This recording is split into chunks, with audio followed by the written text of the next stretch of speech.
You're listening to the PR Clinic with Sophie Atwood. Today, we are going to be diving into a brand that has become synonymous with modern well-being. Not in a lofty, idealistic way, but in a way that truly meets people where they are. NEOM is the friend that reminds you to breathe. It's the scent that rewires your day. It's the philosophy that wellness doesn't have to be perfect. It just has to be real. We're going to be talking, and I am so excited about this, to Nicola Elliott, who is the founder behind the NEOM movement. We're going to be chatting with her about how purpose shapes brand power, what it means to build with clarity, and why your why is your most valuable asset as a founder. We'll also explore the honest challenges of building a value-led business in a very commercial world, and we'll share practical takeaways to help you amplify your brand, tell your story with heart, and build a communication strategy that truly connects on a deeper level. Nicola, thank you so much for joining the PR Clinic.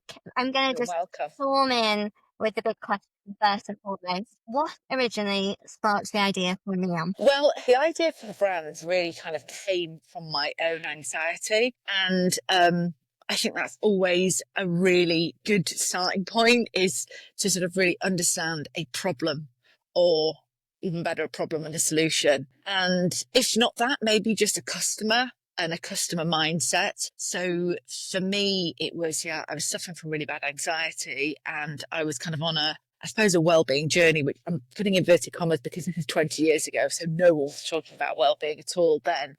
But I was looking at ways that I could kind of help myself. And as part of that journey, we trained as a nutritionist and a aromatherapist, and found some sort of dusty little aromatherapy bottles at the back of a very uninspiring health food shop in Islington. Again, 2005, there was no lovely whole food sort of shops. And in fact, there was nothing to inspire you to sort of be healthy back then.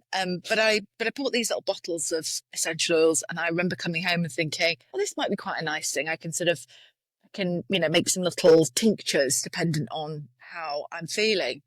And then got really into blending and reading about the oils, and thought, I can create something for my own anxiety. And then I sort of looked around, and I remember thinking, oh, someone wants something over there, a friend of mine who's really having trouble sleeping, and boyfriend at the time had no energy, and another my flatmate, actually, she was really suffering from hormonal imbalances. And I thought, God, everyone seems to have one of really kind of four issues. Either they're stressed and it's coming out in some way. For me, it was anxiety. For others, it's something else. They have poor sleep, their mood fluctuating, or they've got a lack of energy. And I was a journalist at the time, and I remember, this is the time of the cosmeceuticals. Everyone was just interested in, very harsh kind of topical ways to make yourself look better. And I thought, gosh, there must be a place for a brand that can work on how you feel on the inside.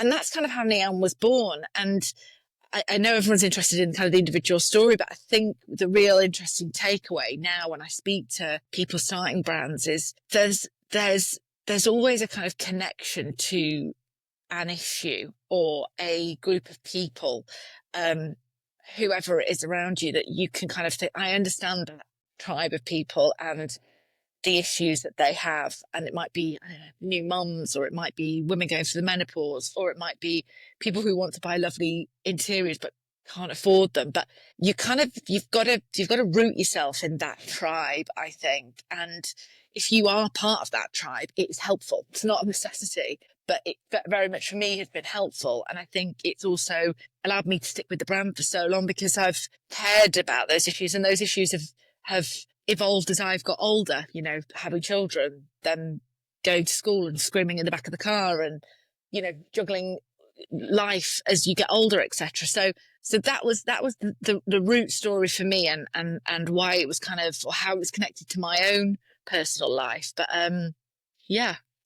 What would you say for anyone who has a product-centric brand who is then struggling to connect with a tribe, or to connect any level of emotion to that, and they're just still kind of focusing on product-centric marketing? Yeah, it's a good question. So I think someone once said to me, gave me a good piece of advice that let me sort of frame that a bit easier. And she said to me, if you think about your website as a place where if there were a big red button that said, this is a club and we believe in ABC, and it was kind of like a book club or a I don't know, a walking club or whatever it may be, and there was a red button, how can you sort of write the manifesto for what you believe in if you were that club, and how can you write it in such a way that you're sure people would want to click on the red button and join the club? Does that make sense? Yeah, I love that idea. That's a framing, I think, of doing it. So let's do it with cushions. You can do it then. I think I'm just looking around the room now. So let's say you've got a cushion brand and you're just doing cushions, and that's a very product centric brand actually. But then you say, we believe that, you can't. Your home is everything, and it's the place where you feel inspired and comforted, and not all of us have the cash to go out and change that with our moods and with the seasons, but we believe the best way to kind of give you that lift is by buying a cushion. One time you might feel like you want to have a bright cushion, and one time you feel like you might want something really big and cozy. So suddenly you're taking, I mean, that's just off the top of my head, right? So it's not perfect. I'm ready for the launch of it. I'm going to watch it out. But it's just kind of making you think of how you can elevate something, and then authentically, then it actually allows you to develop those products going forward a bit better. So then that cushion club, you might think, actually, we're coming into winter, people might want something a bit brighter, or we're coming into Christmas and not everyone's got a family Christmas, so how can you make Christmas be a bit more Christmassy through a cushion? You're thinking through those emotions and how your product can reflect those. Yeah. So yes, I think it's about that red button thing always really, really, really helped me. And I think also always starting from the problem. Like when you're explaining something, I never start with, here's a product. I always start with being able to explain that kind of pain point during the day that people can understand, empathize or relate to, and kind of get them nodding along. And then we talk about the product. And I think if that pain point isn't sort of valid enough, but it doesn't have to be painful, but if that point isn't a moment that people can go, yes, I get you, I do feel like that cushion might be one, or I don't know, a vegetable box that's cheaper than the others, or whatever it may be, that moment that you can get people nodding along and going, I feel that too, I have experienced that. And then the product can answer that. If you kind of can't do that loop, then you're just selling a product. Yeah, exactly. Honestly, it's such a frustration for me when I just see an Instagram post come onto my feed and it's just a picture of the product explaining what the ingredients are or what the kind of makeup of it is, and there's nothing that inspires me or makes me feel any connection to it. Yeah. And it's everything that you've done with the NEOM brand is exactly that. I know exactly as a customer, if I'm having a bit of a low day, lighting a candle for me is that reset moment. It's that moment to just unwind. Even when I'm welcoming guests into my home, it's an extension of my personality, and therefore I'm, having the diffuser out so that I can make sure that it's kind of almost my personal brand, but in a home setting. Yeah. And I think the other really interesting thing is knowing who it's not for. Like people, it's a temptation to go, this is for absolutely everyone. And when we launched NEOM, I was like, scented candles were something that was the domain of people who bought them with a lot of money to bring out, on a Friday night for a dinner party and sort of show off, or they were gifted. And I remember thinking, all the NEOM products, I want them to be used like on a Tuesday night when it's really rainy and it's a shitty day. Yeah. I was like, what are you talking about? People aren't going to spend a lot of money on a bubble bath or, a candle or a reed diffuser to use on a Tuesday when they're in on their own. And I was like, no, you're wrong. All the other fancy candles, they are dinner party candles. They are the ones that you put, out in the guest loo when somebody else comes round. Ours are to be used on you. And by the way, also on your family. The point when, you just think, do you know what? We've all had a rubbish day, haven't we? So let's create a lovely calm zone Or, you know, my daughter came back the other night, she'd been playing football and she was really tired, and I was like, going to do you a real amazing, real luxury bath. We're going to put all the magnesium bath milk in, magnesium body butter. We're going to, you know, make sure your room is full of like the fragrance, etc.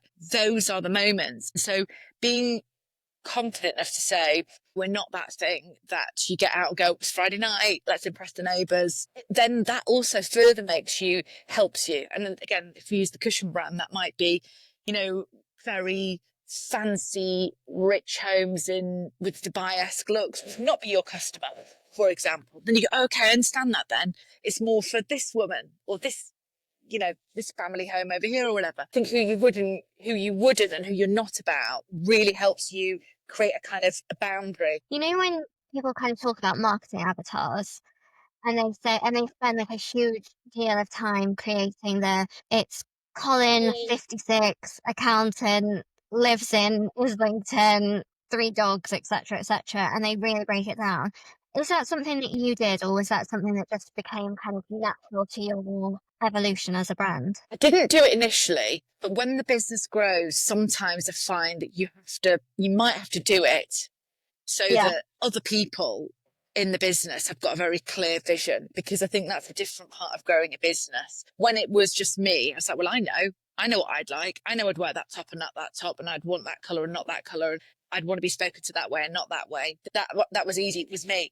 And then as it grew, and, you know, we've now got offices in London, we've got them in Yorkshire, we've got different stores. If there's, you know, somebody in a new store and I've not got there, and they go, well, it's about Nick. You know, who's Nick?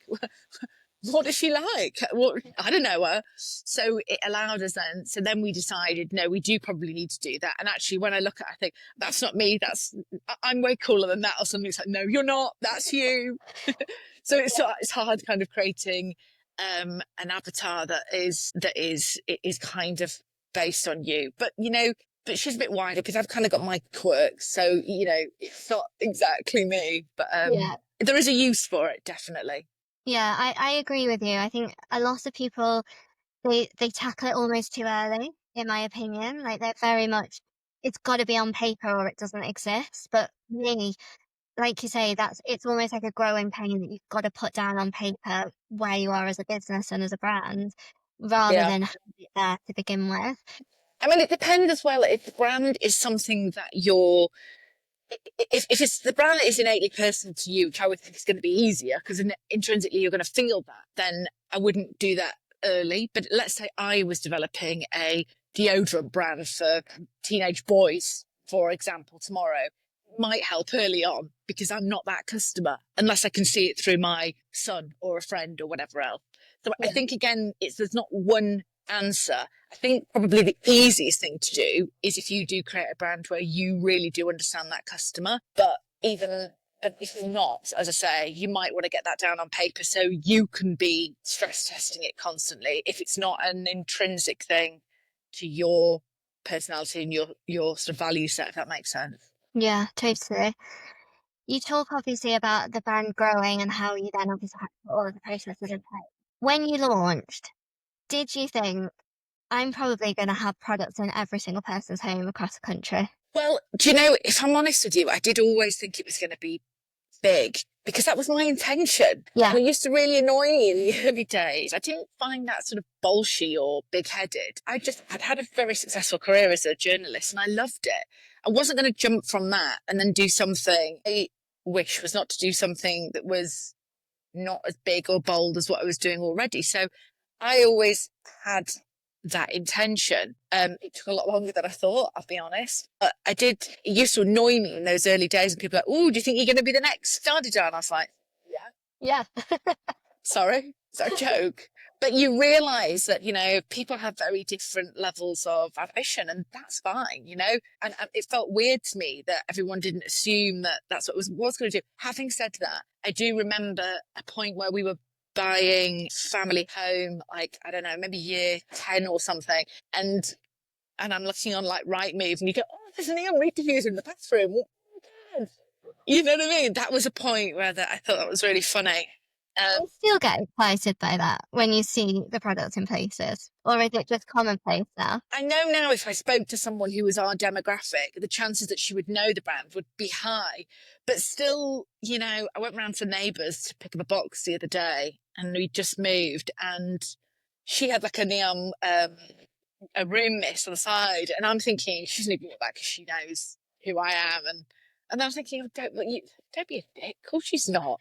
But so I was like, oh, so I don't know. Clearly, I'm aware of how many products leave the warehouse, and that how many people know us because we do all the kind of you know, the questionnaires to find out what your the knowledge of your brand is. But yeah, it is still a bit weird. Yeah, it really is.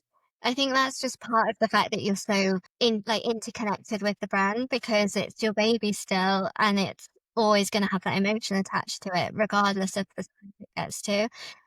It's funny, you know, because of all of the founders that I speak with when they are of that kind of big scale brands that have gone from very new concept and they've just completely scaled and they're now very household names.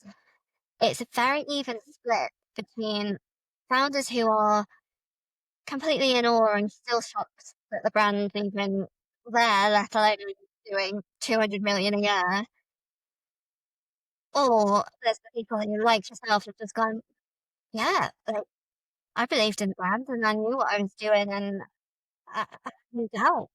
It's honestly an even split. I mean, I definitely would say I am in the second camp, but it's a bit like having a child, and time goes so fast, I suppose. And it's a bit like, you know, I can see my daughter or my son looking like amazing young adults. But then it still seems 2 minutes ago that they were like, you know, I was puring food up for them. That still seems, you know, not detachable from this grown up teenager. They both sort of live alongside each other in my head. Yeah. So I think it's that really. I totally get it. I even think on a kind of much smaller scale with what I've built with the agency, it's the same where it feels bonkers to think that one day a long time ago I had one member of staff and we were in a little teeny barn. We had bats flying around because it was so much of a disheveled barn. And now we've got teams on an international scale and there's never that defining moment. It just No, evolves. totally. And Yeah. I've still got a lot of people from the very, very early days, you know. One of my brand manager, I interviewed her when I was pregnant with my daughter, who's 15 now, and she was pregnant with her son. And, you know, she's grown and been been promoted as the years have gone on. But we still, every time we see each other, we'll have oh my God, do you remember when we did that? Do you remember funny stories that are of another time? You know, HR stuff that wouldn't stand up now, ridiculous things. We'll tell silly stories about it. Isn't that mad? It only seems 2 minutes ago. Yeah. And it's still fun, is it? This is the way you talk to your friends from uni, I suppose, or from school. Yeah, no, exactly.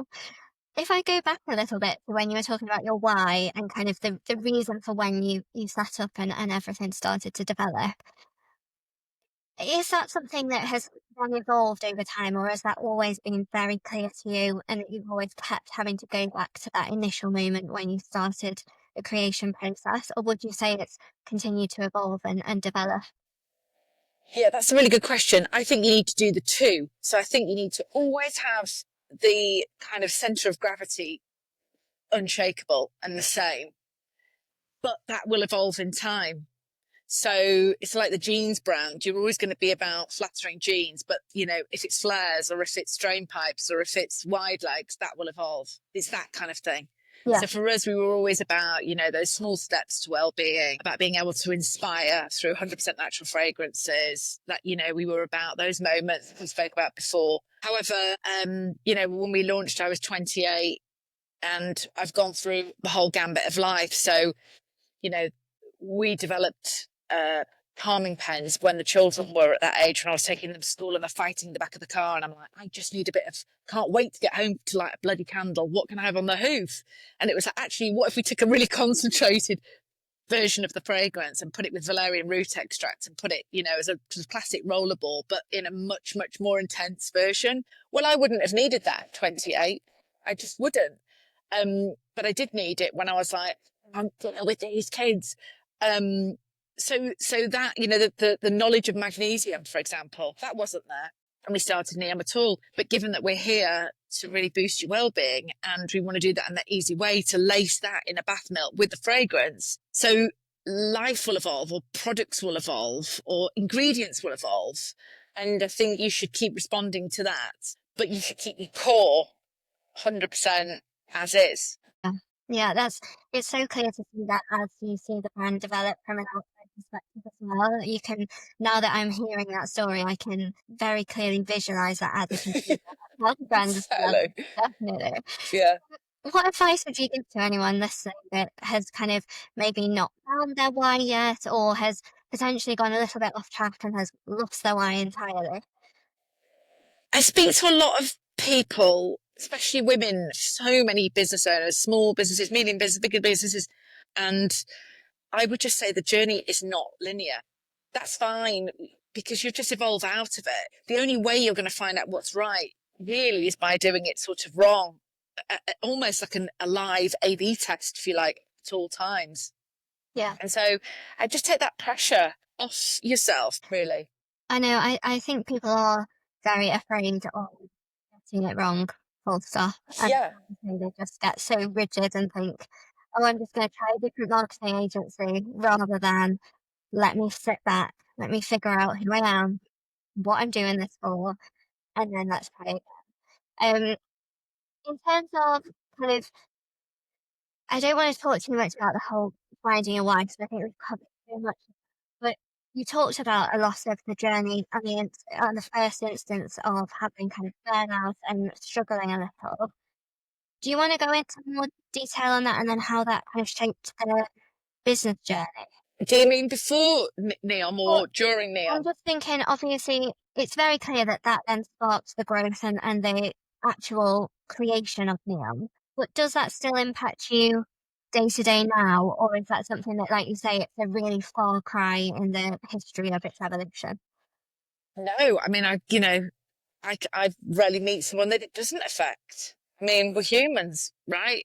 And I think probably, yeah, maybe at 28, I thought, oh, can create something and that'll be the answer to that. But, life changes and you go through a good bit and you're fine, and you're not feeling any anxiety or, stress or anything at all. And then guess what?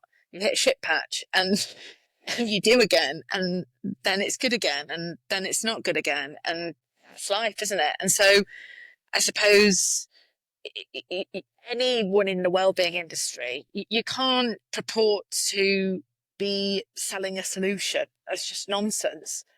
I think there is a real strength in in encouraging people to understand that they should look after themselves, how they can do that, give them suggestions, make it something that they find enjoyable, want to be involved in. It's not like an old pill or, a sort of a rubbish gym class that we might have had in 2002. It's lovely that you can wear a lovely gym kit now, and you can find really inspiring books, and there's great podcasts, and there's some great products, and there's a bit more knowledge about supplements, and there's some good ones around, not just rubbish ones that we used to have. It's all lovely. And I think that's really powerful. But I don't think any one of those people, NEOM included, is a silver bullet. And so for me, I suppose I'm just like most women, as in to look after myself, see that as a necessity, not a luxury. I feel that any kind of form of prevention is always better than cure. So, when I kind of have the time and I get on top of sort of really nourishing myself, then I'm in a much better place, mentally, physically, everything.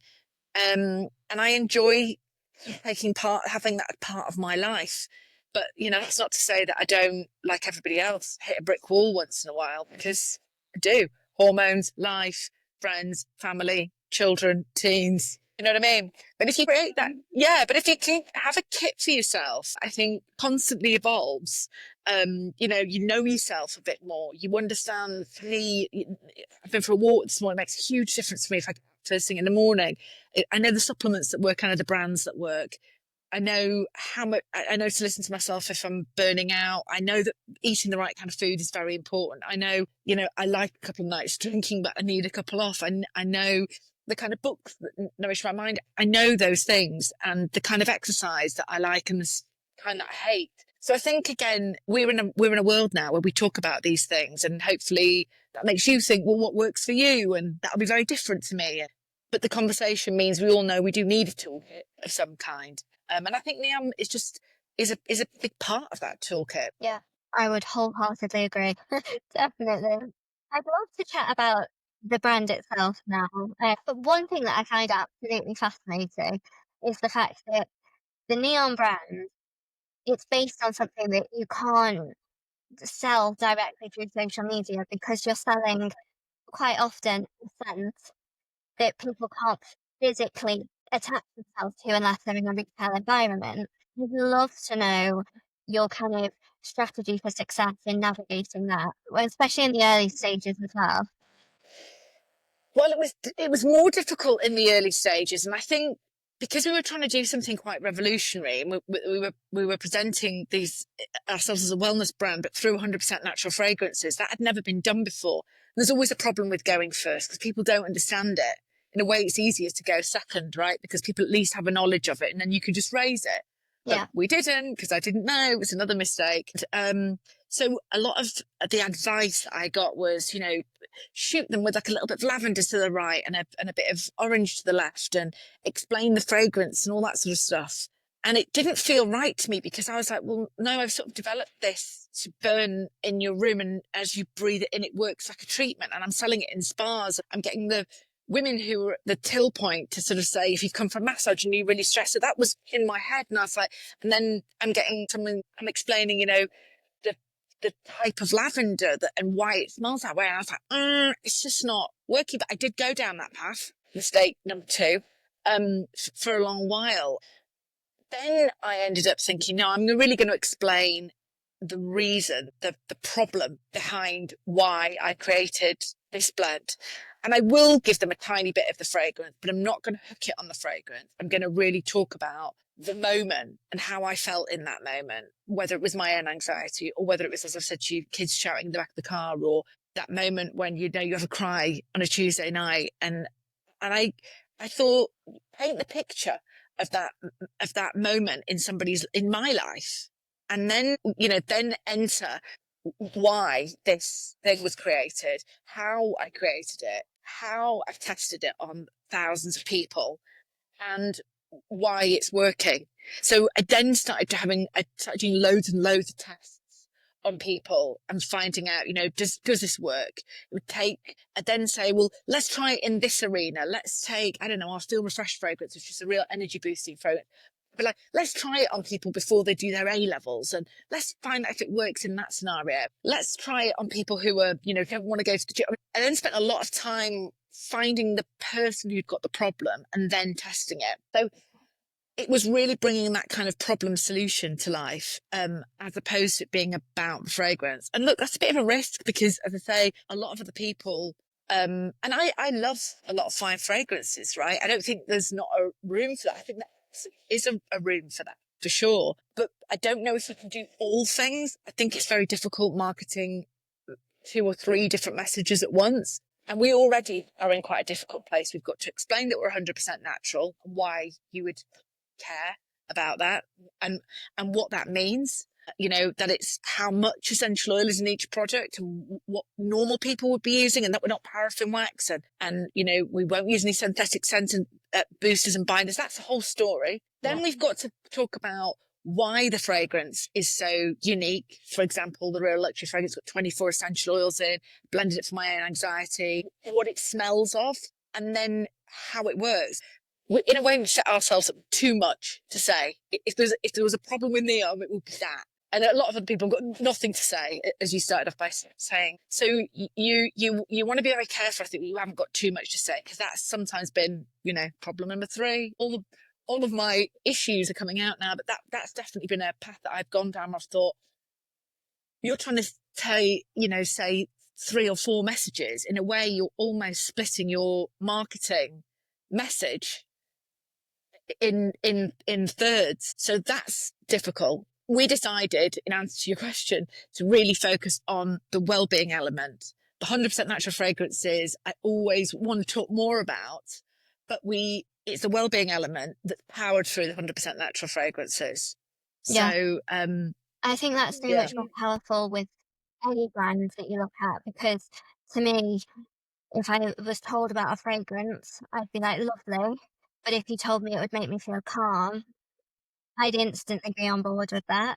So it's something that a customer understands, so that they can really start to then see how that would then fit in their day, and why that then belongs in their life. yeah.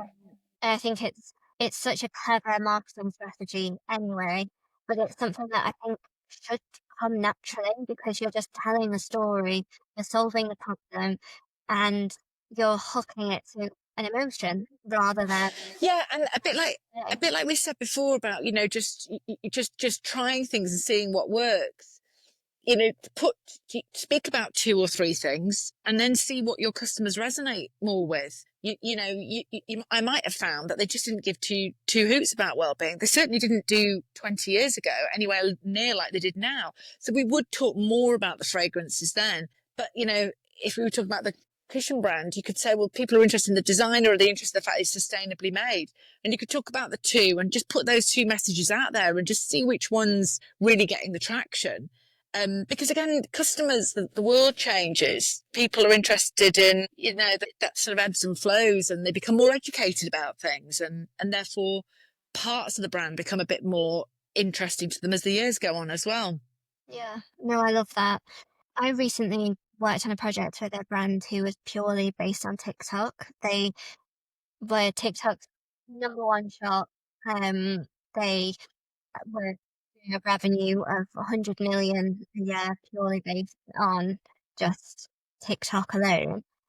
And they focused on an educational element. Was there a role of education that you leveraged with NEOM in the first instance, or is that something that evolved through time? It evolved, because I think that's where we are right now. I'm always nervous of those brands that, if you explode really, really quickly into a new channel, is the sustainability going to be there in 5 years? If something happens to TikTok, if you blow up and it's fantastic, but then people get it and go, oh, it's not all of that. You've got to, well, you don't have to at all. I was going to say, you've got to think about where this kind of keeps growing and keeps growing, but you don't. I mean, you could launch something on TikTok and then make a load of money, and then if TikTok goes somewhere, who cares? You made money, or you sell it.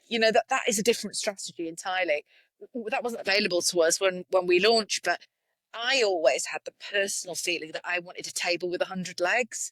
I didn't want to give everything to one area. And I've lived through enough times where retail's been terrible, then it's been brilliant again. No one was interested in wholesale, then it's interesting again. Everyone's buying online and it's cheap to acquire a customer, then it's really expensive to acquire a customer. And so I suppose, because I'm a bit older and longer in the tooth, I'm a bit jaded about putting all my eggs in one basket.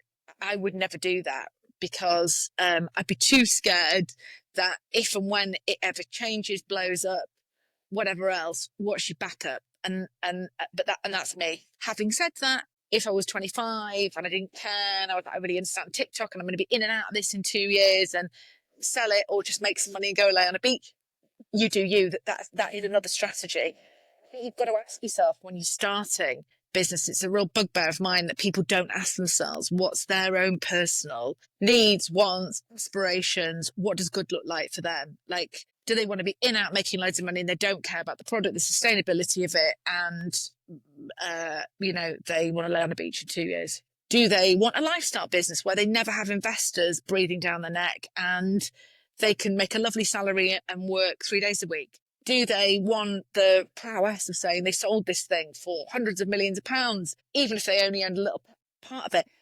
All of those things are fine, right? But they are very, very different end goals, and they require different strategies. And nobody talks about that up front. Nobody asks themselves those questions. And it's madness. It's like if you're buying a house, you would say to yourself, do you like the country? Do you like the town? How much are you comfortable with spending on a mortgage? Do you want to garden? Do you not want to garden? Do you like neighbours or not? You would ask yourself those questions. There's not like a good house and a bad house. And we don't ask that when we're starting a business. I think that's crackers. So I always drum that into anyone who I speak to who's young and starting off. Yeah, and well, there's this whole kind of movement online, isn't there, that you're not living if you're not an entrepreneur and making your own money, and it's almost like this weird shift into if you're working for someone, you're not achieving your goals. I see it all the time on social media. But also, like, the definition of entrepreneur seems to be, working ridiculous hours and earning hundreds of millions of pounds, and that's one. But there's also an entrepreneur is just as much somebody who is really living their passion by running a craft business that they do 2 hours a day, that, allows them enough to pay the mortgage, and they love life and pick the kids up. That's also an entrepreneur. And so it's about what one is right for you, your lifestyle, your passion, your needs and wants. I think that's the bit that I think we should ask more. Maybe my question needs to be, how on earth did you vaguely juggle a work-life balance? I mean, I remained alive. Children are alive. Yeah, that's my goal as well. Remember to feed myself. It's that saying, is that discipline is about knowing what you want most as opposed to what you want now. And I remember friends of mine earning really good salaries in their 30s and, having nice cars and all that sort of stuff because they've been like 10 years on the ladder and sort of being a bit like to me, oh, do you think you're going to be the next blah de blah? I'm like, can we afford cheese to put in the, and it was a really shit time, really shit. And it went on for a long, long, long time. And I was too far gone then to backpedal. So what do? You keep on keeping on, don't you? So no, I didn't nail it at all. I'm afraid I have absolutely sod all advice. It's so refreshing to hear that though, because the amount of people who tell me to go and do a Pilates workout at 4 a.m. and then I'll have my shit together. It doesn't matter.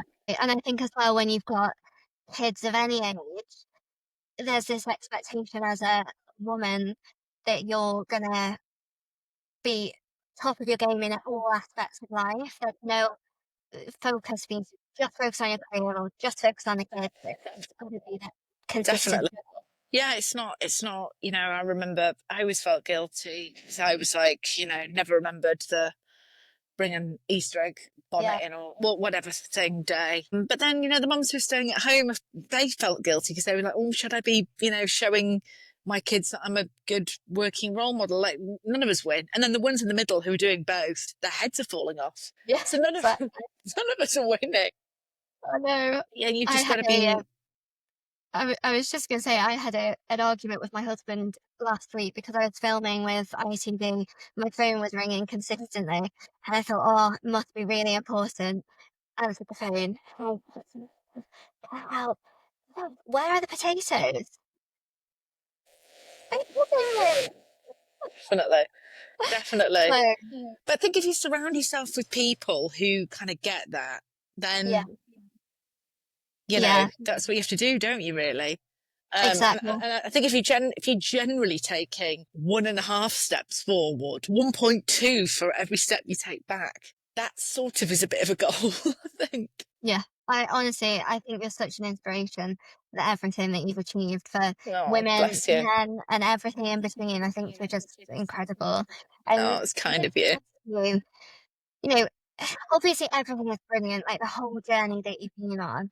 Has there been one kind of, I know that this won't be, but is there one like big defining moment that you think you'll look back on in many years to come that was almost a catalyst for further growth, or just one big defining moment? The answer is no. And I think that answer in many ways is more powerful for people because I think everyone's waiting for that one thing. that one catalyst, that one break. And I tell you what, it never happened to me. Never, ever. I built it brick by brick by brick. Slow, steady, brick on, brick fell off. And I'd love to say, yeah, this, and therefore, why don't you go for that? But it wasn't. And that's what I mean about the kind of at my age, the people that you envy on Instagram are not the ones with the amazing figures and the lovely handbags. It's the ones that you think of, oh, they've unearthed this thing, it just quickly grew and da da da. But I think they're very, very, very few and far between. And I think when they do, that comes with the risk of, as I said with the TikTok thing, as quick as you go up, you go down. I've seen a load of them too. So unfortunately, I think there's a lot more truth in maybe a slightly unsexy story of slow, sustainable, plowing away kind of growth.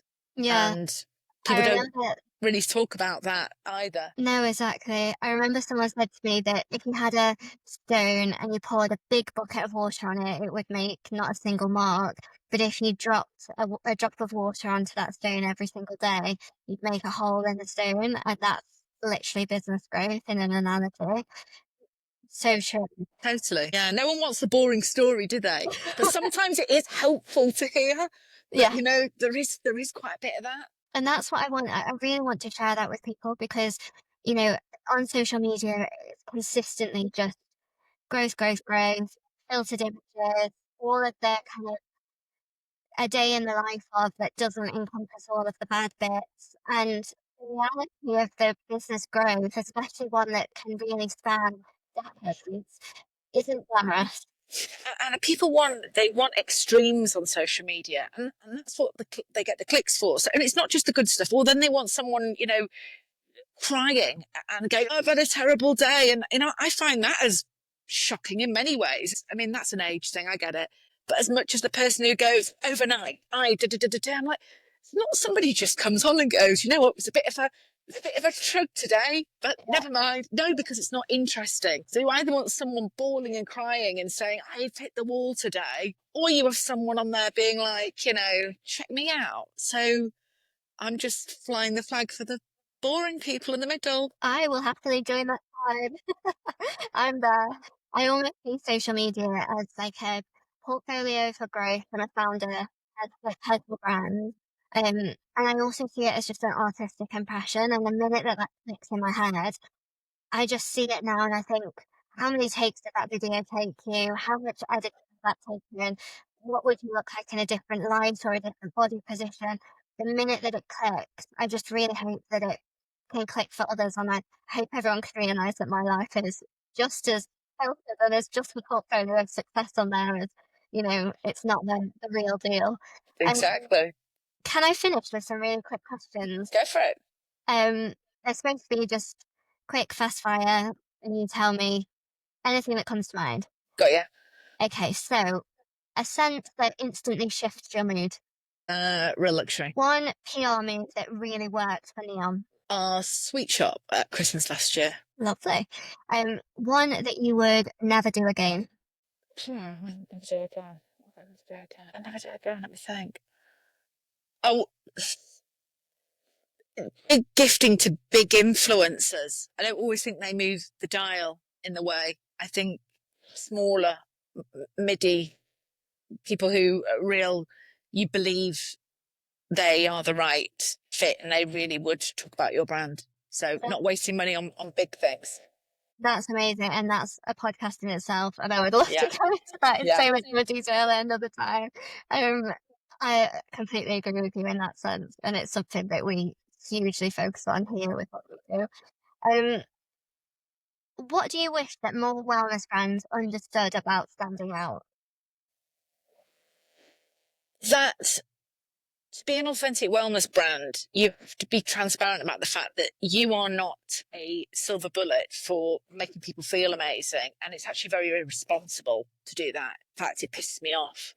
So us kind of having a collective and being able to signpost other great things and is, I think, the right thing to do. Guilty pleasure when you need a full reset. Wine, white, French, lots. Lovely. Perfect. And have you got one kind of tip that you would want to pass on to any business owner, founder, any brand that's kind of trying to scale? I think find yourself a friend. I was going to say a mentor, but it doesn't have to be an official mentor. Someone who you can look up to, who's got no skin in the game, who doesn't want to make money from you. So many people out there who do want to make money from you, rip you off. That you also you don't just trust their take on business and the advice they give you from a practical point of view, but you also click with the way they look at the world and life. So when you have a day when you just feel like crying, sometimes that is the advice you need, is someone to go take the day off, rather than here's a ROI that I really think you should go for with PR. That stuff actually is find outable. Sometimes it's just the emotional kind of support that I think you need from somebody who you respect and is not out to make a buck from you. That's amazing. Thank you so much. I have learned much, and I'm going to go and just purchase every SKU from the range right now.